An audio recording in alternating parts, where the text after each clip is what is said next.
Hello everyone, আসসালামু আলাইকুম guys. আপনারা দেখেই বুঝতে পারতেছেন আমি কোথায় আসছি। আমি এখন আসছি চুল কাটতে প্রিন্স মামুনের সেলুনে। আমার অনেক শখ ছিল প্রিন্স মামুনের সেলুনে গিয়ে চুল কাটবো এবং কি প্রিন্স মামুনকে দেখব।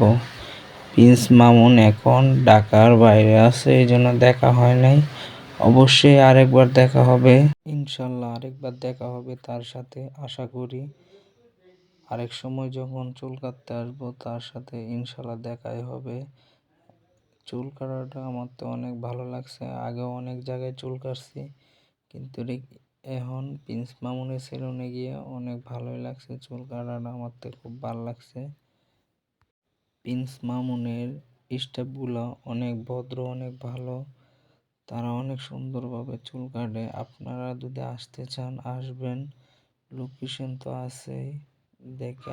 আমার এখন চুল কাটা শেষ, এখন আমার দাড়ি কেটে দিচ্ছে।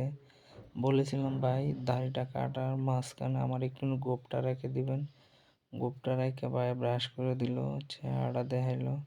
ওখান আবার দাড়ি কাটার কাজে লেগে গেল। তাদের অনেক সুন্দরভাবে কথা বলে, অনেক সুন্দরভাবে বুঝাইয়া দেয়। এমনি না এমনি এখন আমার ফাইনালি চুল কাটা শেষ, দাড়ি কাটাও শেষ। এখন আমাকে নিয়ে যাবে চুল ওয়াশ করাতে।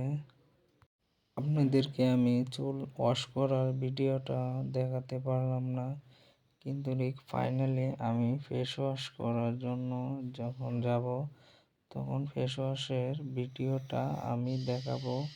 এই যে দেখেন আমার মুখে ফেস ওয়াশ দিয়ে রাখছে। ফেস ওয়াশটা দেখেন, আমার ফাইনালি চেহারাটা এখন দেখবেন আপনারা। দেখছেন কত সুন্দর হয়েছে চুল কাটার ফাইনাল চেহারাটা, কত সুন্দর দেখতে।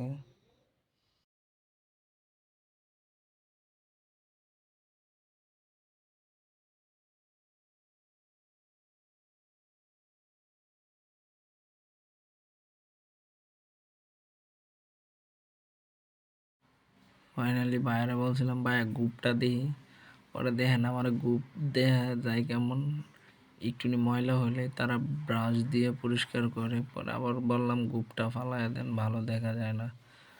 পরে গ্রুপ ফালানির পরেও ফাইনালি দেখবেন আপনি আমার গ্রুপ ফালাইয়া দেওয়া হয়েছে।